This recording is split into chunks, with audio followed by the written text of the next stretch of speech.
Well, hello. This is David McElroy, the president of Income Alternatives, and we are today starting our journey together to design the success that you want, the Designing Success series. This is Module 1. Our modules are set up to give you an outline of what you want to work on for the week, and then a question and answer session after you've done that work, so that I can help you unpack anything that might not have made sense to you or questions that came up during the practicum. There is nothing that you can learn just intellectually when it comes to the science of changing your life. You have to take what you've learned, you have to apply it, you have to find out what doesn't make sense, and then come on back for the question and answer session, and we'll get those questions answered. So let's agree to have a great time on this discovery. The point of this module is to focus on you. Start on the inside, lining you up with what you really want out of your life, and then go from that to designing the business that you want. We're going to give you in future modules all the things that you need to do marketing and advertising and sales funnels and videos and email follow. Everything that you need is going to be in this course. So let's move on with Module 1. We're going to look at peak performance and flow states, assigning the feeling of success. So we want to make sure that you can access success when you feel like it, and that at will you can change your state of mind and get optimum performance. That is the sign of a champion. We're going to look at choosing the meaning of what happens to us. We're going to take a close look at what causes happiness, how you're able to access and what is a flow state, that state when everything is just going the right direction, almost like magic. We're going to look at some masters of mindset, those that have applied the principles that we're going to study in this course today to their lives and gotten unbelievable results. I'm sure some of the names you'll recognize. We're going to look at the control of focus, how you choose for yourself what it is you are going to focus on, and then how you take directed, controlled focus to take charge of yourself personally and then your business as well. We're going to take a look at states of mind, the various mind states or sets, and what they do to move you forward or stand in your way. We're going to take a look at living in the zone. Boy, you've heard of living in the zone. Sports people talk about it as just not being able to make a mistake when a baseball player has a pitch thrown at them at lightning speed, and when they're in the zone, they'll talk about how they were actually able to slow down in their mind the speed at which that ball was coming at them. And a 98-mile-an-hour ball, excuse me, looks like it's coming at them in slow motion so that they can strike that ball and hit it right out of the park. Once we have these things studied, we're going to help you find your way. We're going to help you get down inside, line up what it is that you want out of your life from yourself. If there's obstacles, we're going to help you put those obstacles behind you. Your talents, we're going to help you multiply those talents. And once we've lined that piece up, we're going to go on to the next section, which is creative visualization. A very close friend of mine taught me this process. And he taught it to me because he and I had worked together for 4 years.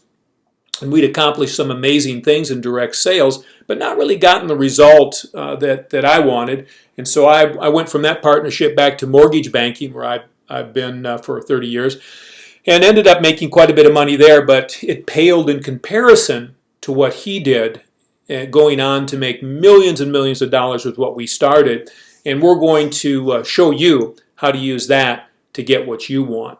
And then we're going to look at accelerated learning, because time is precious, and there's no sense to take longer to learn something than is necessary. So the latest in accelerated learning and how you can learn more in less time and be more effective. And then we're going to look at putting it all into action, so that once we have all this lined up, rather than just having it be something that you studied for academic purpose, we're going to give you that final tool that you need to put all this in place to take your business and you to that next level of success and on. Let's start by talking about choosing meaning, actually deciding for ourselves the meaning in what's happened to us. Things that happen, whether they're good or bad, are only good or bad by what we decide or determine we're going to think about them. Many people have tragedies occur in their life, and they reframe those tragedies and do things with that pain and that suffering to give their life meaning and give them a purpose to move forward. Those that do not do that get stuck in that moment, and sometimes what they end up with in their life is long-term depression, an inability to have any life, and sometimes even having to be institutionalized. So we're going to look at the difference between having that happen to someone and being at choice. Our man on the screen here, Viktor Frankl, MD, PhD, he was an Australian neurologist and psychotherapist who survived the Holocaust. I was introduced to him back when I was at the University of Minnesota studying. And Frankl came out of Auschwitz, which of course was one of the Nazi concentration camps, with the beginnings of his book that discussed and pointed out the growth or the birth of his logotherapy system. That's actually taking disastrous things that occur to you, finding a purpose and a meaning in the midst of that hell, and going forward from that and finding a life of meaning and accomplishing wonderful things. His logotherapy has really three elements in it. The freedom of will, in other words, choosing what you will focus on. We're going to talk about that in this course. And then will to give it meaning. So what meaning are you going to ascribe to what happened? Are you going to say that life is unfair? Are you going to say life is an adventure? How you look at what's happened has everything to do with how you move forward from that. And as you determine for yourself the underlying meaning that something can have, you can reorganize your thinking, find meaning even in the most horrific of disasters, and move forward and do wonderful things in your life and in the life of others. I was introduced to his book, Man's Search for Meaning, when I was at the university. And this is an incredible book. It talks about his experience in the concentration camp and how he formulated logotherapy and turned an absolute tragedy into something that's actually helped millions and millions of people since the Second World War. Let's take a look at happiness. The gentleman that you see on the screen, Mihail Csikszentmihalyi, I thought I had this down, so I was going to say it. We'll just call him Mikhail C. Okay, noted Hungarian psychologist. He's very famous for his work on flow states. He talked about in a video that I watched on YouTube, not having much money when he was a young man and couldn't afford to go to the movie. So he went to a lecture about UFOs and thought, well, it'll be, I guess, entertaining. And the lecture, it turns out, was given by Carl Jung, the famous therapist who actually set an entire discipline of therapy. So kind of a funny story. But we're going to talk about the comparison of material wealth and happiness. You know, it's interesting. I think that money can't buy you happiness. We've heard that before. But I think most of us believe if we just had more wealth, we could be happy. And I'm going to show you something kind of interesting about that, because wealth is not something in and of itself. It's actually a multiplier. So if you are unhappy and you get wealth, you're going to be equally or more unhappy. If you're a happy person, you become wealthy, well, then you're going to be a happy person with wealth and be able to use that leverage. This is maybe just a little bit blurry, but I think it will make my point. This is a study that was done from 1956 to 1996 in the United States. And if you look here, they're showing a growth of personal income increasing. And the percentage of people that reported feeling happy. And I think the point that we want to notice here is while there was a significant increase in wealth, in the actual material things that people had, the same percentage of people 40 years later still reported being happy. So what does that mean? That means that being happy must have something to do with something other than financial wealth. 30% of people from 1956 to 1996 were happy. Wealth grew 300% over that time, and yet the same percentage of people were happy. Like the 80-20 rule, the Pareto principle, certain principles are true for a reason. We won't talk about the Pareto principle anymore in this module. We will talk about it in another. They interviewed top CEOs of successful companies, and they found that the very top CEOs said that what drove them was helping other people while feeling good about what they were doing, and that was absolutely key. So what that means to me is that those companies that went on to be great, that were run by the CEOs that ran those companies, cared about other people. It was important to them not just to make money, but that to provide something of service to those they were serving, and of course, at the same time, to be concerned about making a company profitable and leading it on to success. Let's take a quick look at flow, the state of mind where everything is just firing and you just can't make a mistake. I used to be a professional guitar player years ago, and boy, I remember that flow state, that time in the club when I'd be up on stage and I'd be looking out at the audience, and the band would be just phenomenal. We'd be all playing together, moving together, breathing together. We call it being tight in the mortgage or in the music business. And in those moments, I would go into a super real state of mind. And during that period of time, I couldn't make a mistake. My hands, no matter where they moved, even if it would appear that it was going to be an error, or if I hit a note that could be an error, I just automatically went someplace else that made that supposed mistake turn into like a brilliant part of what was happening. It would be as if I was out in the audience, out-of-body experience, watching myself up on stage play when I would go into those states. Or you'll hear a golfer describe the effortless swinging of the golf club, coming around and just perfectly connecting with the ball and driving the ball further than was even imaginable at that moment of being in flow. So let's take a little look at being either side of flow. You can be in a controlled state, and in a controlled state or in control, you're very familiar with what you're doing.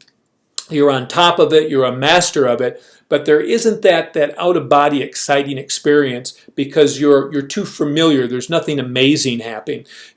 And to move from control into flow, you have to push yourself. You have to go outside of your controlled comfort zone, start experimenting, and then move from control into flow as you go into the state that I described. The other side of flow is arousal, which is when you're excited about something. There is the thrill of possibilities, but you're not yet in that zone, that perfect zone that I was talking about. And then as you move away on either side of that, you go on the control side to relaxation. And relaxation, you have a slow removing of yourself from a process so that you feel good, but you're moving away from the flow zone into a state of being at ease. And as you move further away from that, you actually experience boredom. Boy, I know that feeling. When I was in my heyday of mortgage banking, I was so used to being in high levels of stress that when things were running well, it was not uncommon for my partner and I to be having a conversation with one another and wondering what was wrong, if we were going out of business. And that was really just boredom setting in because we had gotten used to such high levels of stress that things not having a problem made us feel uncomfortable. And then the other side of that is apathy, and apathy is advanced boredom. We actually slide into a state of not caring at all, not being interested, and apathy can lead to depression. So let's go back up on the other side from arousal. Boy, there's a state left of that I lived in, anxiety, where I was always so focused on what I needed to accomplish for the future that I could find no pleasure at all in appreciating what I had right now. And that state of anxiety went on for me for most of my mortgage banking career. Now, I understand with what I've learned and what I'm going to teach you, that wasn't required of me, but it was all that I knew. So for those of you that are living in anxiety because of how you motivate yourself, we're going to help you as we go through this course to put that behind you, accomplish the wonderful things that you want in the future. In fact, do it better than you've ever done it before. And then, of course, under anxiety is worry. And they go back and forth. I guess worry is kind of, you're getting beat down and you end up being just in a state of almost hopelessness. So apathy and worry, kind of two sides of the same equation. Here's the 7 flow state attributes.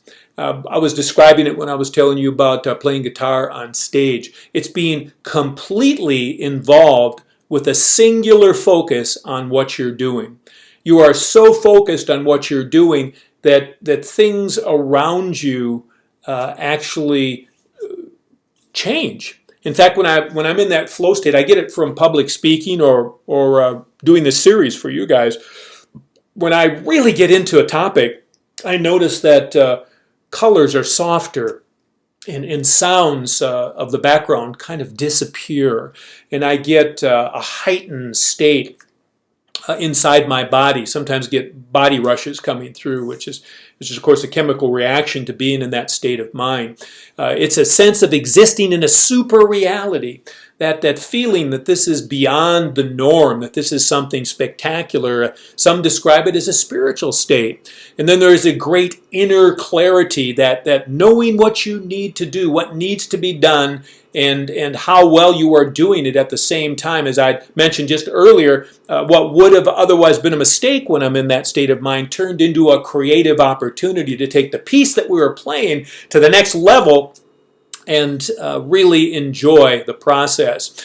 It's also knowing the activity and process is doable, that you are a master of it. There are no doubts. In fact, the thought of the process not being possible, or you making an error that's not recoverable, is not even close to in your mind.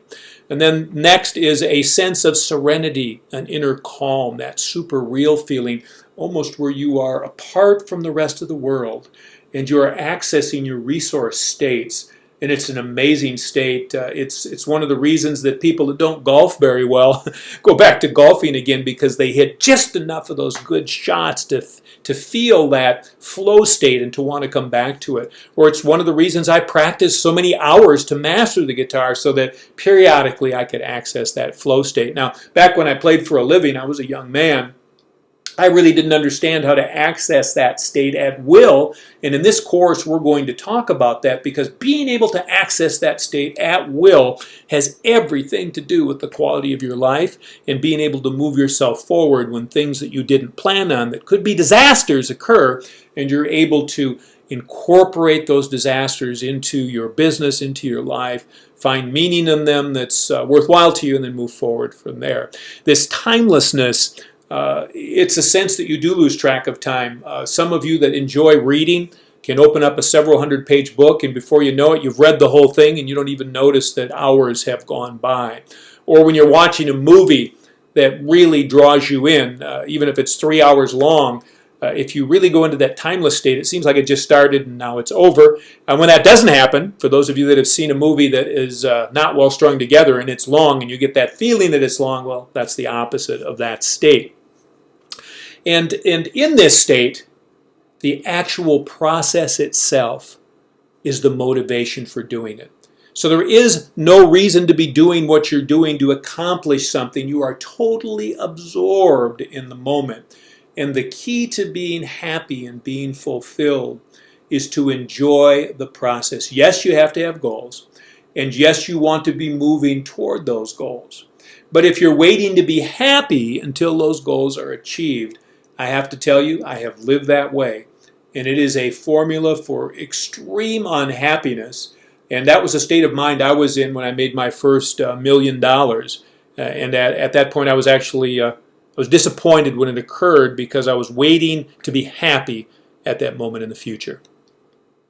So let's take a look at some masters of state of mind. Certainly Viktor Frankl, looks like we have an E on the end of his name. I'll have to correct that. Viktor Frankl certainly was a master to go into the horror of the concentration camps and come out and give us that beautiful gift of logotherapy and to give his life meaning. He spoke of being in the concentration camps and watching some people just give up the will to live, just lay down and die.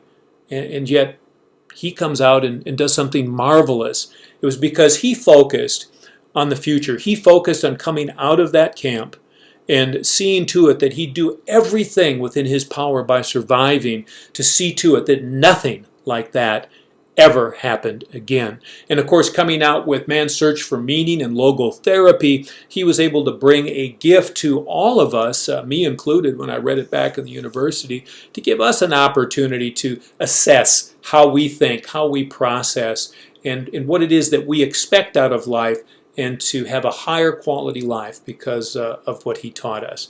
And then Richard Branson of Virgin Brand, we're going to take a close look at Richard. He's done some amazing things. In fact, he's accomplished things that no entrepreneur has ever accomplished. And of course, everyone's heard of Nelson Mandela. Nelson spent 27 years in an apartheid prison, 27 years, and was able to come through that experience with a marvelous frame of mind and actually have a hand in transforming South Africa once he was released from prison. And then someone you may be less familiar with, Chet Holmes. Chet unfortunately passed away in 2013, but an absolute brilliant strategist and teacher. We're going to take a look at Chet's ability not only to look at things strategically, but how he taught other people to do the same thing and transformed and changed their lives. So let's take a look at Richard Branson.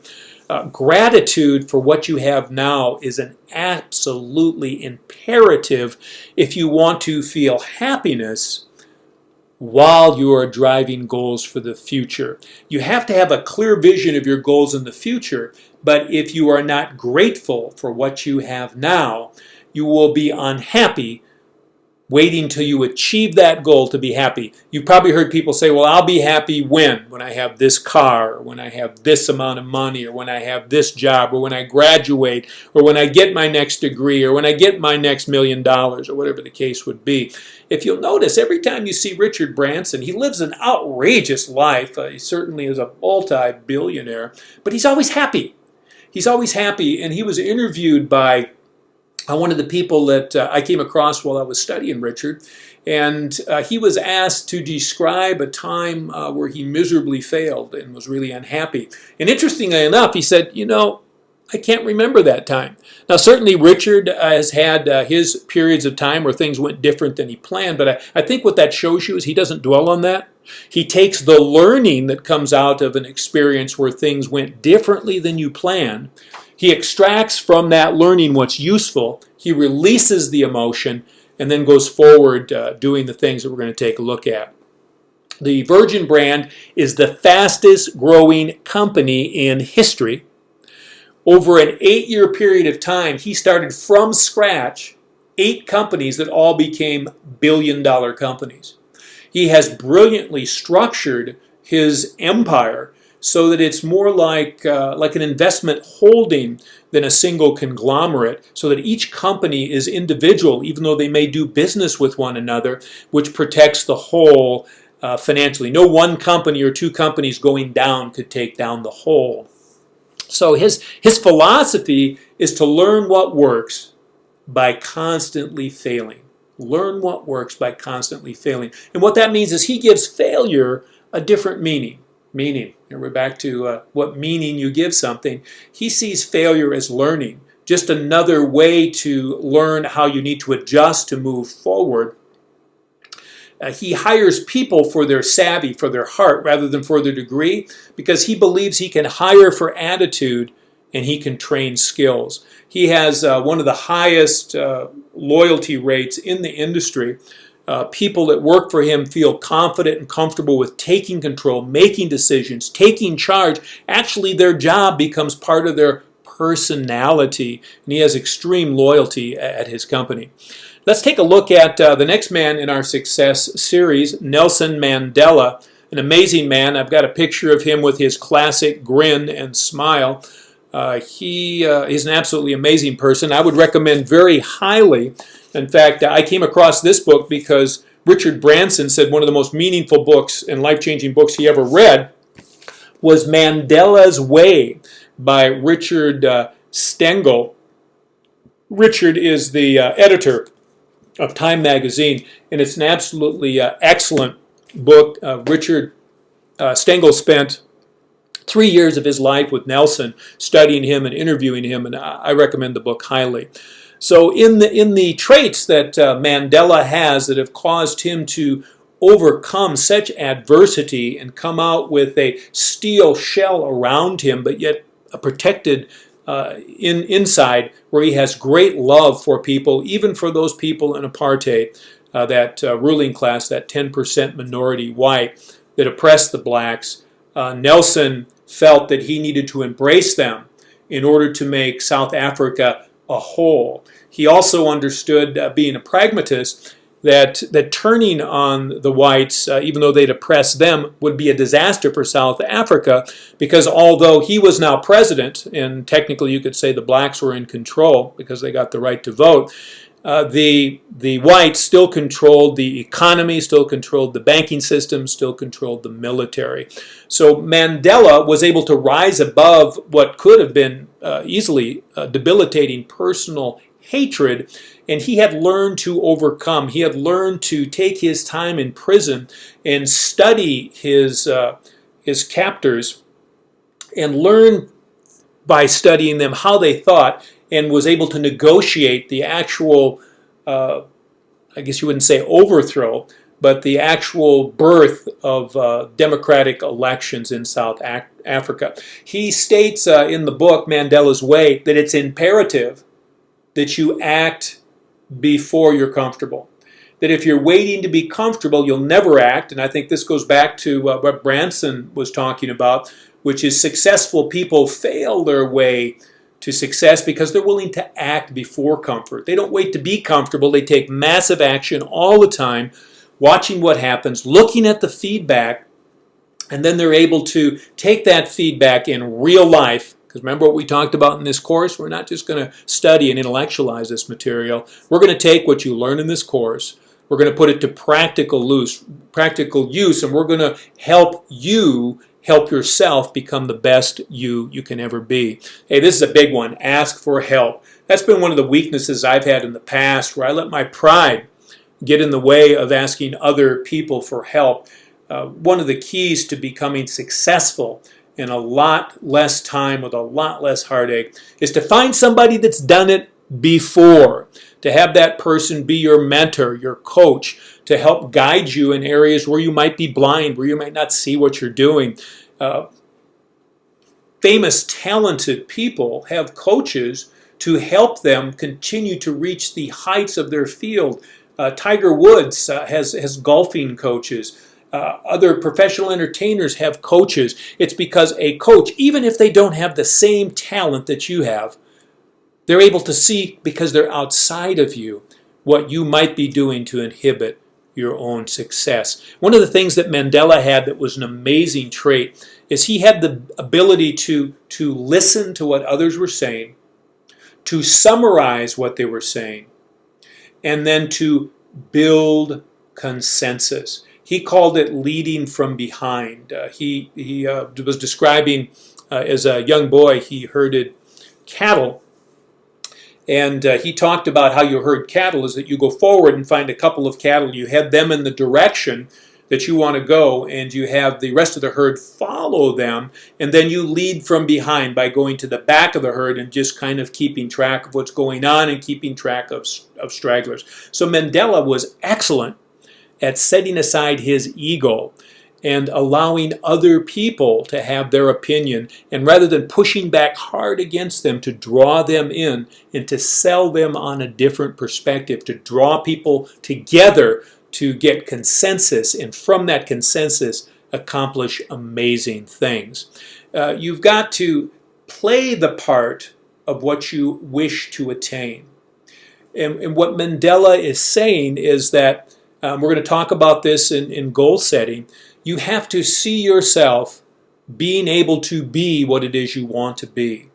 I think Gandhi referred to it as be the change. Be the change that you want. Well, if you aren't already able to do something, well, then of course it's going to feel awkward, so there's not going to be comfort before you're able to do it. But here's what I've learned with everything over the course of my life is at one time there is nothing that I know how to do that I was competent at when I first started. As a matter of fact, public speaking that I absolutely love, it just supercharges me.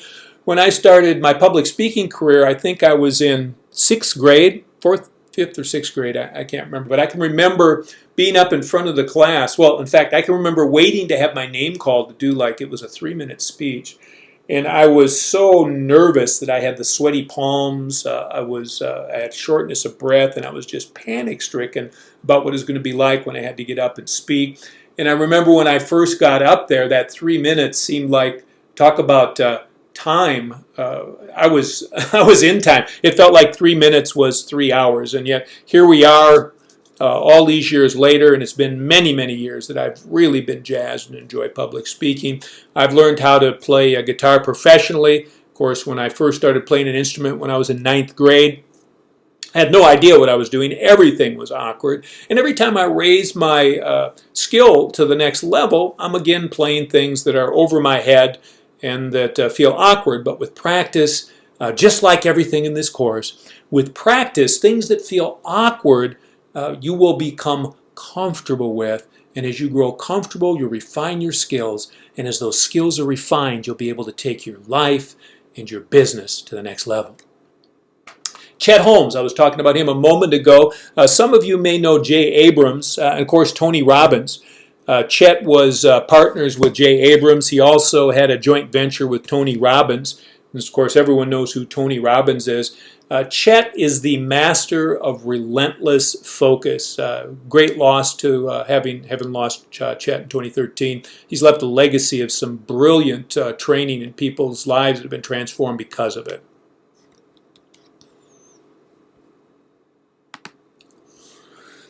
Chet's key strategies.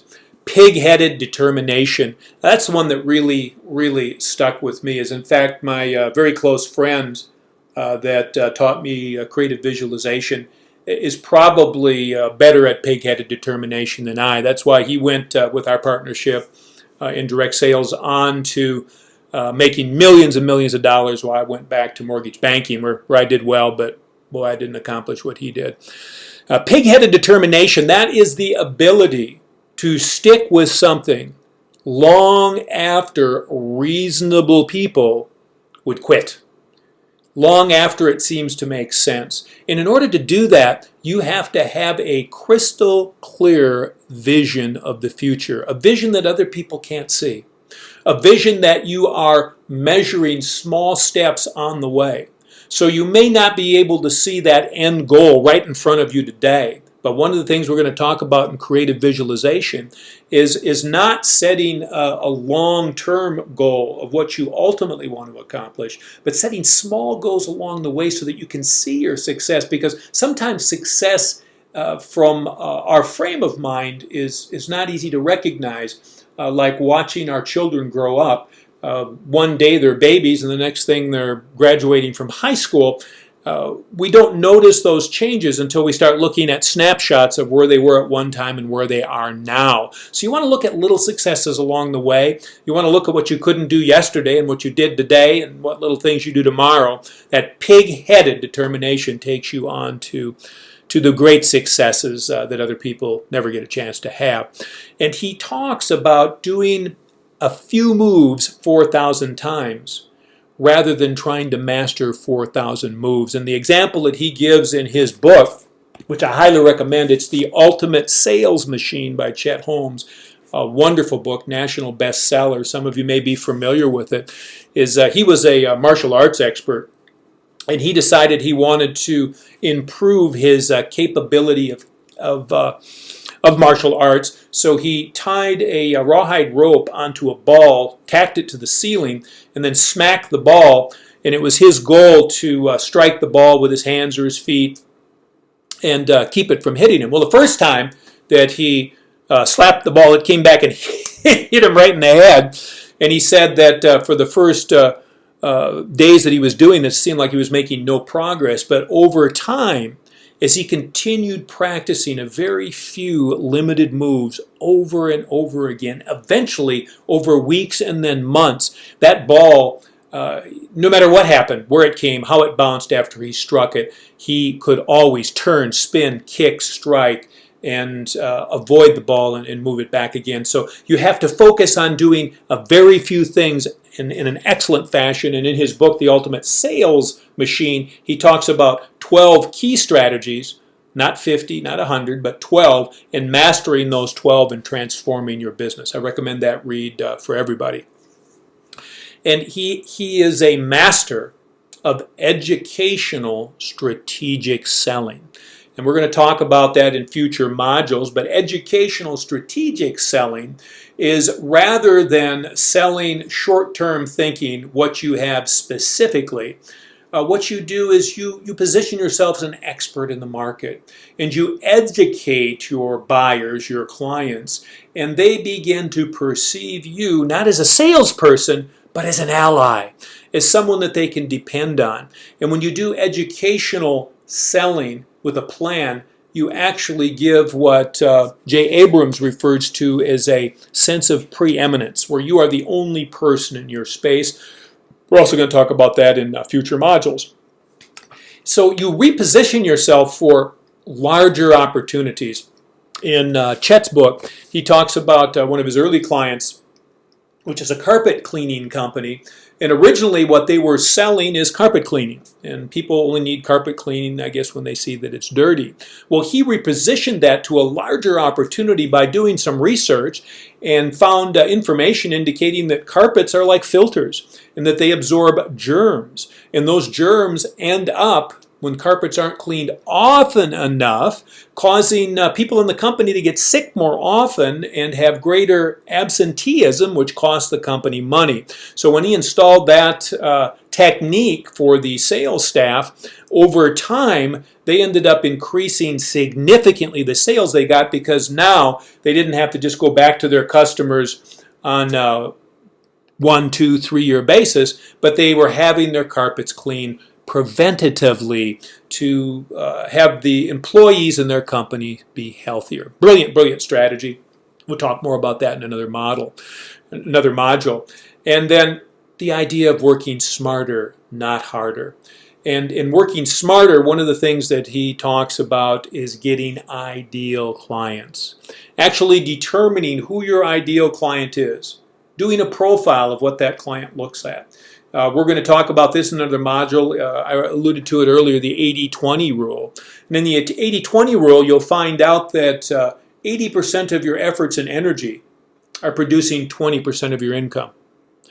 And 20% of your efforts and energy is producing 80% of your income. Now, when you slow down and realize how that's happening, then it allows you to work smarter and not harder, to actually move away from that 80% work that gets you 20% of your income and focus more on where 80% of your income is being derived, and that's from ideal clients. So we're going to talk about in this course how you find more ideal clients and how you get rid of those that aren't ideal, how you increase your margins and reduce your need for unnecessary overhead, and make more money in less time and have a lot more fun. Here's a very interesting gentleman that I came across in the study materials for control of focus. His name is Dr. Daniel Siegel. Dr. Daniel Siegel. He got his MD from Harvard. That's a tough school. That's one that most parents would like their kids to go to if they could afford to send them. And he is the head of the National Institute of Mental Health. He's a research fellow at UCLA. And he has developed something called mindfulness. And mindfulness, if you think about it, is the essence of what we're talking about. It's actually being mindful about what you're thinking and then what you're doing. And he describes in one of his teachings, in fact, I would look him up on YouTube if I were you. He's got a whole bunch of YouTube videos out there that are great. But he talks about the reptilian brain and that deals with basic survival, animalistic, but that when we get into the limbic system, the limbic brain, there's a whole host of interesting things that the mammal and the human being do as a result of that. The limbic part of the brain allows us to discern the significance of events. And of course, significance is what? Meaning. It allows us to give meaning to things that occur. And in what we're going to practice in this course, in this module, is how you can determine what meaning that has. That if you have misaligned an event with a particular meaning, what you can do about it to transform that. It holds your motivational states, the thing that makes you want to do something or not do something or avoid doing something. It is the limbic system of your emotional states. And boy, we know this. Emotions drive sales, they drive business. People make decisions based on emotions and then justify them rationally. And it's in that part of the brain that we attach meaning to relationships. So attachments and relationships. And the reason that that's important is that under stress, we fall back to attachments as figures of comfort. I'm sure you all know people that continue to pick relationships that are dysfunctional or not good for them. And once they get out of that, they either go back to the same relationship once they feel lonely or under stress, or they pick another one just like it. So we're gonna look into how you can look at your patterns and make a conscious decision rather than being a victim of your patterns to actually design them and get more of what you want out of life, your business, and your relationships. And the attachments we give to relationships has everything to do with our social approach disposition. And what that means is that when you are aligned, when you have, by decision, decided upon what the meaning of events that have occurred to you are, that it adjusts your motivation and how you relate to humanity, and that the way the human brain works, we have built into us a need to socialize. And the good news for those of us that are in a sales-related or marketing business is that our clients, our customers, they need relationships. So it's incumbent on us to design our organization to provide healthy relationships for our clients and our customers so they get more of what they need, and that driving need for socialization is then attached to us and our service. And as long as we continue to provide service with integrity, we can build huge companies with referral clients and make a lot of money doing the right thing. So directed, controlled focus. What Daniel Siegel talks about is it's important to notice focus. So what is it that you are going to focus on? Or what is it you are focusing on? And then direct that focus to something that's going to be more useful. That focus is anchored to feelings. So past events, we unfortunately are generally living our present locked in the past. So traumatic events that have occurred to us. One of the other modules we're going to talk about creative confidence, the actual ability to become again the creative genius that we were as children. What happens at some point in our childhood is someone criticizes us in the process of being creative, makes us feel bad, so we stop doing it. And of course, anything that you don't practice, what happens? You get rusty and you're not good at it. And then school in general does not teach creativity. In fact, it teaches you to memorize and regurgitate. So creativity can get lost and left behind.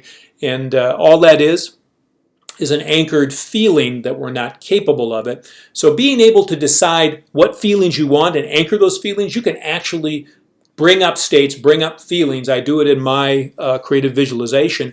Anchor those feelings and then attach those feelings to goals that you're writing down, which will cause your unconscious mind to feel that those goals are already achieved, and it will start bringing into your life those things that you need to achieve those goals, and do it while you're feeling good about yourself. Well, that's the good news about this. Everything I want to share with you in this course is about how you can get more of what you want, less of what you don't, do it with less stress in a shorter amount of time, and have a lot more fun, which allows you to control your state. So states of mind. Visham Lakshmi from the Mind Valley. Great, also on YouTube. YouTube is just a wonderful resource for research, and I highly recommend that you write down some of these names and go look at some of their videos on YouTube and read the books that we talk about. The studying mind, the mind that's always learning and taking in new information, is the mind of a leader, and leaders that continue to educate themselves and grow are able to take their companies on to new heights. He talks about 4 states of mind: a negative spiral, or a depressed state, a state in which we are non-resourceful, we're troubled with where we are today, we don't see any future. Of course, in advanced states of this, people have to be institutionalized or put on drugs.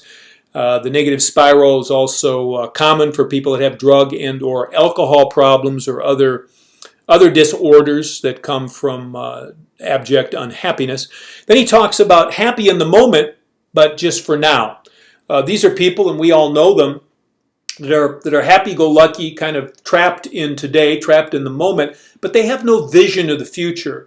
And where we are today in a world that changes so rapidly, if you don't have plans and goals for the future to take you from where you are today to tomorrow, those are people that end up, when it gets time when they'd like to be able to retire, not having enough money to do so, or when a disaster comes up in their life because they haven't planned and prepared and practiced for those events that might occur, that they can't respond to them resourcefully, and it can cause them to slip into what? A negative spiral. So they can move from that happy now, go lucky, into either being broke and working at Walmart when they should be retired, or having some disaster push them out of their happy state into that negative spiral. And then the state that I used to live in when I was building my mortgage company, which was high stress. I had a very strong vision for the future, very strong vision for the future. So I could see what it was that I wanted to attain, but because I didn't have that now, I always felt like something was missing. Like the car I was driving was never good enough, the money I had was never good enough, the success we were having was never good enough, the money I was making was never good enough. It always needed to be this vision or this goal that I had in the future. And the real problem with that, and I described this before, is the first time I made $1 million, which took me every ounce of energy that I had. I sacrificed vacations and friendships and ultimately my marriage to build that goal, to get to that goal in the future. And when I finally attained it, I remember standing up from my desk. I was up off of LBJ and Alpha at the time that this occurred, probably around 1994, 1995. And I was looking out the window toward downtown Dallas, and I remember thinking, this is it?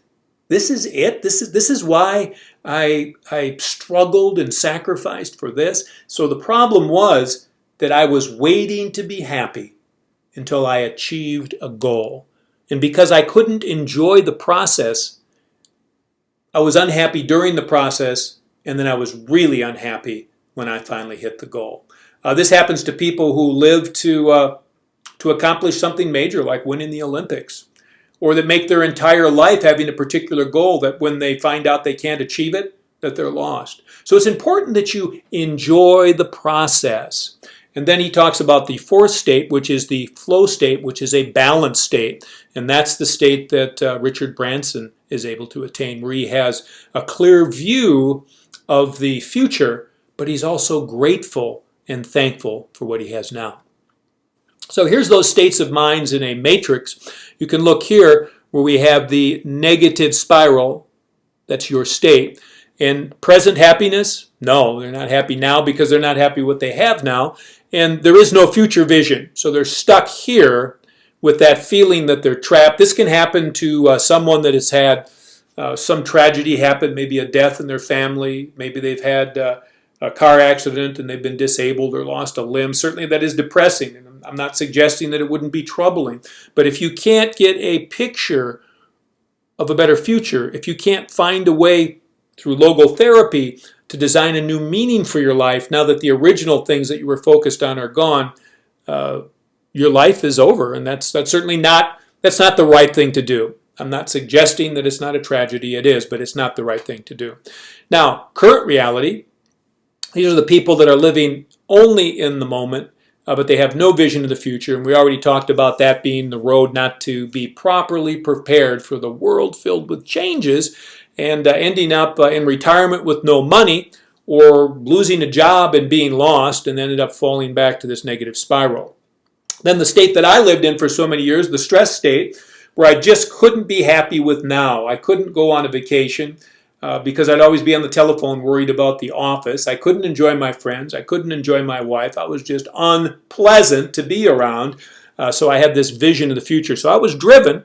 I've been driven my whole life. I've accomplished things that people told me I couldn't, but I missed this part here. And this is something I've been working on. It's the reason I wrote this course, as a matter of fact, to help more people get this, which is flow state. And in a flow state, you have a balance. You have a sense of being grateful for what you have now, being very grateful for what you have now. And it's important to write down a list about what you're grateful. It's easy to take for granted those things that we have now that are there every day, like a relationship. You ever notice how when you're dating somebody, you pour that extra amount of effort into them and they into you? And then if you get married, you get complacent, you stop doing the things you used to do, and then what happens here? You slip out of flow state because you don't appreciate each other anymore. And where do affairs happen from? Future vision. So you're not happy here anymore. You stop doing what brought you together. You see someone else that you don't have. You start treating them like you used to treat this person. And then you end up with a problem which often leads to divorce or certainly an unhappy marriage. So a negative spiral. Boy, I've had some periods of time in my life where things troubled me, but I never really, my makeup isn't to allow myself to fall back into that state. It's probably just my very nature. I tend to go more toward the vision of the bright future and the anxiety that comes with it. So the perfect balance. You must have clear, defined goals. And in creative visualization, we're going to make sure that those goals are written down, and we're going to put them together with a process that's going to make them achievable for you. Happiness cannot be goal dependent. Otherwise, you end up with what I had, which is endless stress, being a miserable person to be around, and even once you get your $1 million or whatever your goal is, then you are empty because you weren't happy in the process. You're still not happy. You set a new goal for $2 million or whatever your next goal is. Or in my case, you get so despondent from not being able to achieve that goal, you lose respect for the $1 million you've got, and you end up losing it. And I certainly don't want that to happen to you. And I had to rebuild over after that because I didn't understand the process. So we want to enjoy the journey. That's that old cornball saying, stop and smell the roses or the coffee. It means don't get so carried away going for the future that you don't appreciate the now. Gratitude is imperative. Coming up with a gratitude list is an amazing way to do that. And if you can't find stuff you're grateful for, you need to look in some third world countries and find out that here in the U.S. where we live, or in the West, we've got it made compared to most other parts of the world. Amazing things happen when you're in this perfect balanced state. Absolutely amazing. Since I started writing this course, because I've been so immersed in this material, I wrote this course as much for me as I did for you guys. I wanted to take my life to amazing levels of success. And since I started practicing the principles that I'm laying down in this course is actually a chronicle of my personal development and growth. So I am growing right along with you. You can't possibly study these things and pay as much attention to all the material that I'm taking in without having it transform your life. So living in the zone. Boy, I've been living in the zone the whole time I've been writing this course. I can remember other times when I've been there, but none so clear as now. Resources just seem to show up. Since I've been writing down my goals and visualizing and I'm aligned with them, maybe you would say in vibration with the universe, if you think of things in those terms, or if you are a person that has a particular religion, it might be being in line with God. Whatever it is you think about being in a resource state, resources just seem to show up, and that's been happening to me. Barriers disappear. Things that I thought when I started writing this course that would be obstacles seem to have just evaporated. Income started coming in from other projects that I worked on that I didn't expect, as if out of thin air. It's been absolutely amazing. Things just seem to sync up perfectly. If I think of it in terms of my days as a musician, like the whole band just seemed to be perfectly on beat, playing together, moving in and out of the beat and giving each other flexibility, just a beautiful state of living. It's as if there's some magical power going on in the universe, like you're in some kind of animated video of cartoons and colors and just beautiful, wonderful things going on. I've had quality partners show up during the course of writing this course out of absolutely nowhere. Just amazing. I'm on my way out to a series of meetings during the holidays to meet people that until I started writing this course, I didn't know. Just came out of thin air. So take my word for it. What we're talking about works. Take the skeptic, set it aside for a moment, and ask yourself this question. I'm not asking you to believe this at this point, but just say, what if? What if what we're talking about could work? What if? What do you got to lose for giving it a try? Okay, I hear what you're saying. What you've got to lose is if you start hoping for something better and it doesn't work out, that you're going to feel worse. But let me suggest something to you. Nothing wonderful happens without faith. Even the faith of a mustard seed can be the beginning of something fantastic. So let me encourage you. In fact, let me implore you to dig down deep inside yourself, to remember a time that you tried something different. Just something small, something different. Maybe you went to see a movie that you weren't sure that you would like. In fact, you thought you wouldn't like it, but you went to see it anyway. Maybe you did it as a favor to a significant other. And then you got there and you started watching it, and it turned out to be really a cool movie. Maybe even had some significant impact for you. So think of a time like that and let this be that time. Dig in, give it a chance. I promise you, the path that we're on is one that can do amazing things for you, your life, even your relationships, and of course, the purpose, your company. The secret to attraction. Have you seen the video or read the book, The Secret? Well, the secret to attraction is thoughts, what you think about, coupled with emotions equals attraction. So thoughts, when I first started doing creative visualization, I had thoughts that I was writing down, but there was no emotion attached to them. And in the first day I was doing it, I thought, oh, this doesn't seem like it's working because there were no emotions. But one of the things that I found is that I have plenty of emotions. But without practice, I don't get to call them up on demand. So I was digging through a box of things that I had when I moved, and I found something I hadn't looked at for like 30 years. And it was a book, really cool book, about these cedar homes that are custom built all over the world by a company called, I think, Landon or Landau Homes. And I'd forgotten about that book, and as I was looking at it, I remembered how much I wanted one of those homes and how amazed I was by it. And there's a beautiful picture on the cover, and I started getting these emotions. You know that feeling where your body warms up and you get kind of shivers that go up and down? So I thought, oh, wow, and I anchored those emotions by a movement of my hands. I started moving my hands up through the center of my chest, touching me and kind of putting them up like you would do in a yoga move, and that feeling intensed. So while that feeling was intense, I took out my goals and I started reading through them with that feeling, moving around, and then the magic started happening. I moved from the gap of thoughts coupled with emotion. The attraction started, and all these amazing things started taking place in my life. In fact, writing this course is one of those amazing things, and I'm so excited to be sharing it with you because there is no sense to knowing the things that I have discovered and learned if you can't share them with people, because it's the absolute act of sharing that makes them work so much better for you. So I would encourage you, as you experiment with and learn these things, that you actually share these ideas with others, because it's in sharing it and teaching it that you become the true master. So living in gratitude. Here's something that I was taught to do to help me appreciate where I am today. You know, how quickly we forget where we were 2 years ago compared to today.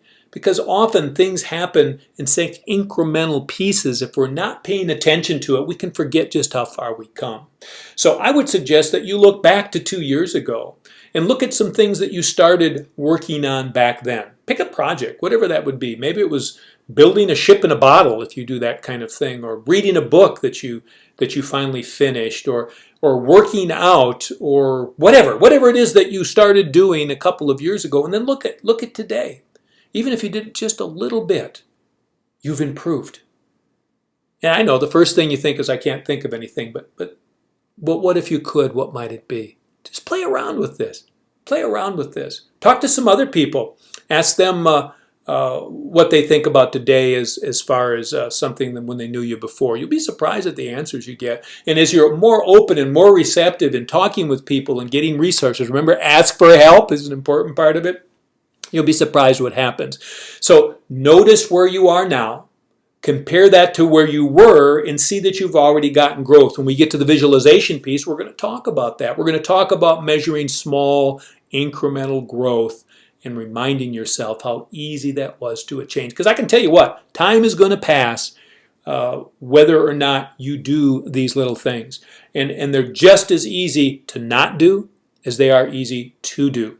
One of my key phrases that I have for income alternatives is, it's the little things done consistently over an extended period of time that makes the big difference. Huge, gigantic progress isn't made magically by the snap of a fingers. It's done by doing an accumulation of little things over a period of time, sometimes those things that can't even be noticed. Unfortunately, failure can occur the same way, by not doing those little things. So take note of your growth, celebrate your growth. Every time you accomplish a task that you set in your goal, say, that was easy, and go back and set the next one. In fact, you may find as your muscle in your head gets stronger, that setting larger goals, in fact, when you set a goal, it should feel a little bit uncomfortable. Not so uncomfortable that it's impossible, but a little bit uncomfortable. Maybe you even have some doubt that it's possible. But what's interesting is you tie together the reading of your goals with the emotion anchored that we talked about, something powerful, a real powerful emotion, something that you wanted or desired, or something that you got and how that felt when you received it. You can anchor those feelings, and we'll talk more about anchoring feelings in a future module, but that's enough for now. So focus on what you have now and what you used to have and what you're going to have in the future. So here's what I recommend. If you want to develop a sense of gratitude, I read a study, and in that study, they said that if for 5 minutes per day, you'll write a gratitude list and focus on it. And I recommend doing it in the morning and at night. You don't have to write a new list, although, you know what? Once you write one in the morning, you might start noticing things during the day you're grateful for. And then at night, review those. In this study, they found that over a 30-day period of time, that the majority of people reported feeling happier. And do you think that happiness puts you in a more resourceful state? You bet it does. It releases endorphins in your system, and it gives you a positive mental attitude. What I lived with for so many years, stress, the only ways I was able to accomplish things is I just worked harder.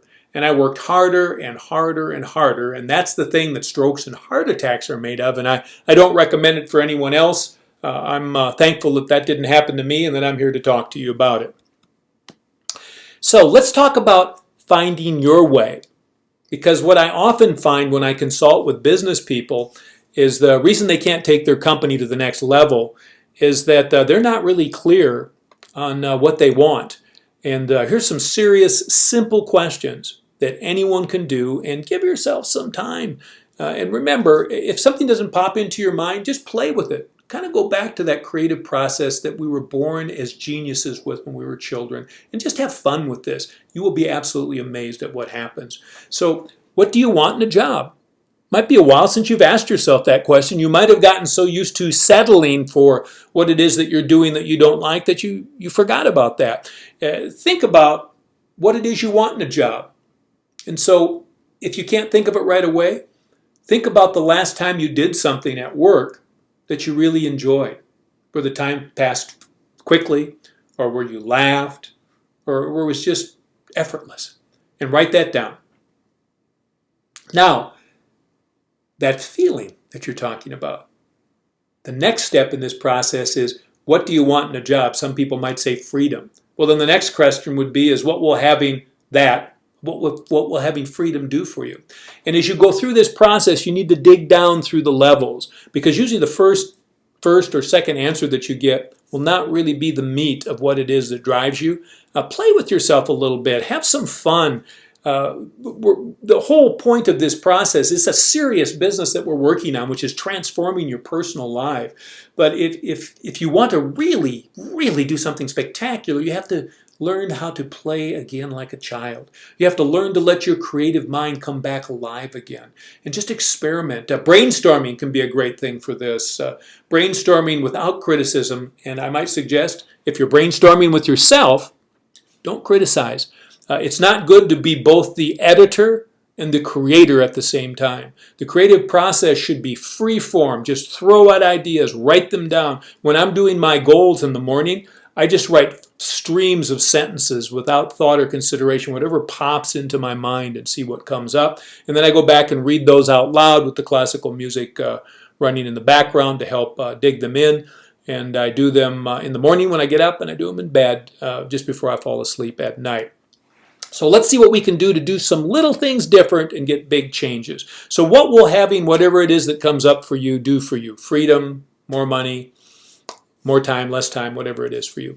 And how will you know when you have it?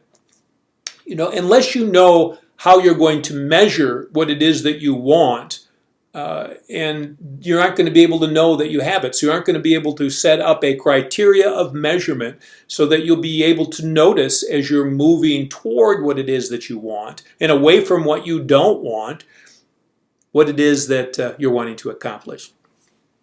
So, why did you choose what you're currently doing? Why did you choose it? Ask yourself that question and listen to the answer. Listen to the answer.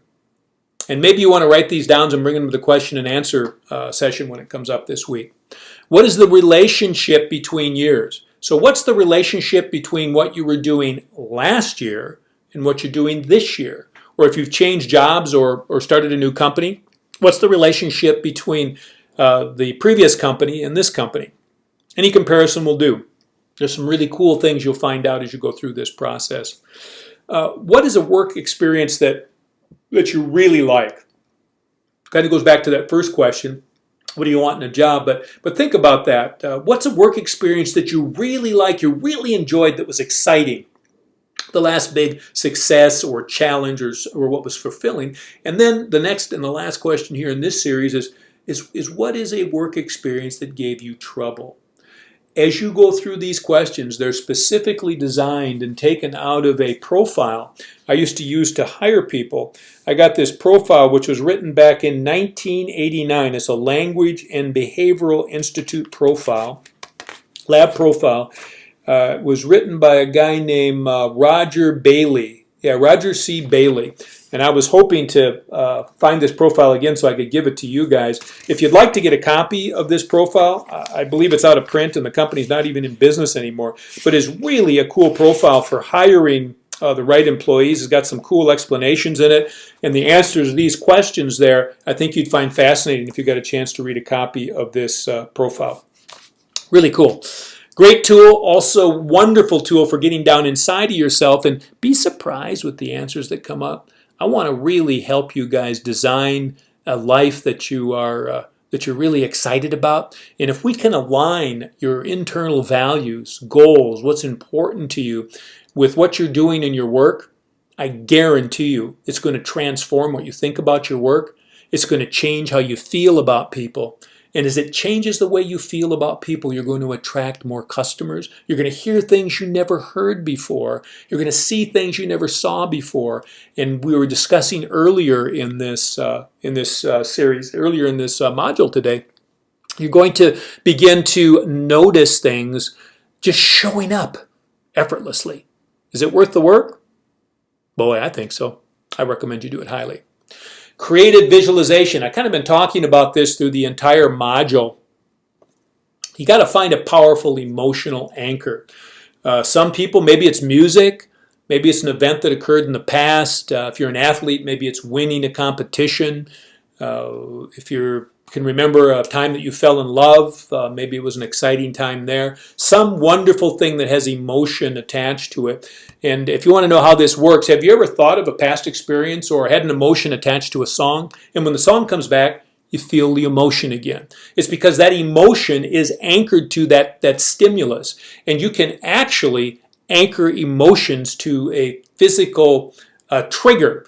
You've seen professional baseball players like tap the bat on their cleats, or golfers, before they get up and swing the club, they go through this routine that's the same every time, or pitchers pulling on the visor of their hat, setting aside when they're giving signals to the catcher about what pitch they're going to throw. They go through a routine to get in peak emotional state for optimum performance. So find a powerful emotional anchor and anchor that. You could do it once the emotion is up. You can do it by putting a hand on your chest, or you can take your thumb and your forefinger and pinch your earlobe so that when we go to doing the goals, you can fire off that emotion, play the music in the background, and listen to your voice reading it out loud so those goals really dig in. So notice how that anchor makes you feel, and take that resource, take that tool, and let's use it. And the more you do this, the more easily you can do it. In fact, my friend that taught me this, that went on to make millions of dollars, he was able to put himself in flow state on demand. So anytime he was getting ready to talk to a customer or a client about a sale or about recruiting them, he'd fire off his anchor for flow, and the way that people would respond to him was amazing. And he recruited top CEOs, doctors, lawyers, CPAs into his business that before he put this in place, it just didn't happen. And of course, when you bring big talent around and surround you, and you're in the right place to lead them, you can do amazing things, because it takes more than one person to build a huge success. I tell you, you've got to write down your goals. Write them down, write them every day, write them first thing in the morning, say them with the music playing in the background. Classical music is best at 60 beats a minute. We're going to take a look at a little more detail on that in some of the upcoming slides. So review those goals first thing in the morning, and what you will find is even at the beginning, if those goals don't seem believable, your unconscious mind can't tell the difference between what's real and what's imagined, which is why this works so well. The more you rehearse it, the more you practice it, the more you believe it, the more it's in your unconscious mind, and the more you will look for, notice, and draw those resources to you that is needed for success. It's important that you have both short-term, as we talked about, and long-term goals. If you just set up long-term goals, like if you were broke and your goal is to have $1 million or $2 million or $10 million, it's not that you couldn't get that eventually, but it's the rare person that will perform this visualization long enough without believing, and belief comes from starting to see some evidence eventually. So the shorter term the goal, the greater the belief it will build, and the long-term goals will be more believable because you'll see the steps on the way, the goalposts. In fact, I do this when I'm running. When I'm out running, sometimes I get tired, and I'm starting to think, maybe I don't really need to finish the full run. Maybe I could just stop now. And when I start thinking like that, I stop thinking in terms of finishing the run. I stop thinking in terms of the finish line, and I just look up maybe 50 or 100 yards at a telephone pole. And I think in terms of just getting to that pole.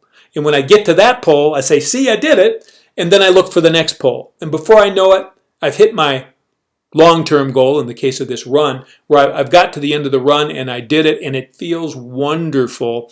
And when I started doing this, it made running easier. I started getting back in shape and not pulling muscles anymore. Of course, I did learn to stretch out before I went out. I recommend that highly.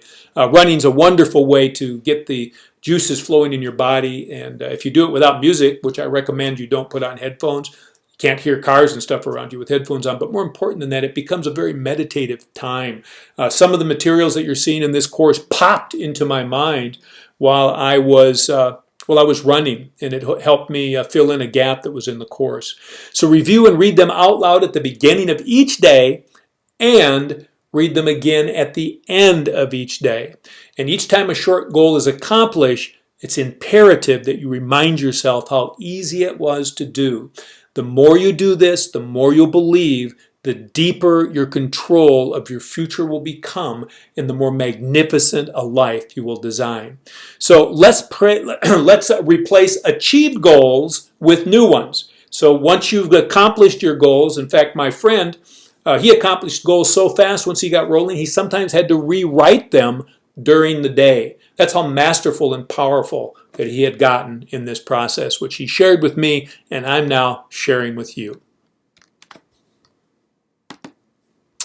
So the power of music and learning. This is an important one.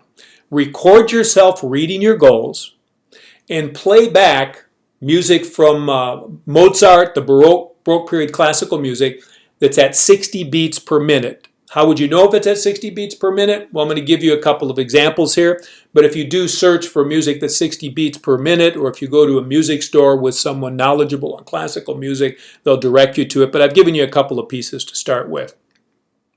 It ties together. When the music is playing, you've got your thinking brain and you've got your reasoning analytical brain. So it ties together the left and the right sides of the brain. And when the brain is synchronized, that's when we get optimal peak performance. So isn't it amazing to think if you have struggled and not accomplished in your business over these years what you'd like to, what it would have been like if you had come across this technology, because it's been out there. This is not brand new. I didn't invent it. It's been out there. What if you would have come across this before? And the reason I want you to think in terms of that is not to be disappointed that you hadn't, but to realize that the struggles you went through to get here where you are today, those struggles didn't have to be that way. Now, I'm not suggesting you didn't learn from those struggles, because remember what Branson said, you learn from falling down and you just get up, and you fall down and you get up, and eventually you learn how to walk. But we're going to have you master this, share it with the people that work for you, and have your company transform in its capabilities of moving forward and attracting wonderful things and huge success. I want this next period after you master this course and during the process to be the best period in life and business you ever had. And that's my gift to you. That's why I put the work into building this course. Here's an interesting scientific musical learning fact. This gentleman, George Lozano, a renowned Bulgarian psychologist, he did a study and brought a lot of this information forward that we're looking at right now. There is the Center for New Discoveries in Learning, and they did some testing, and they found that the average retention when using this music technique to help people learn was a rate of 92%. And that learning increased by a factor of 5, that you learned 5 times as fast and 5 times more, and sometimes in excess of that. That a language could be learned in only 30 days.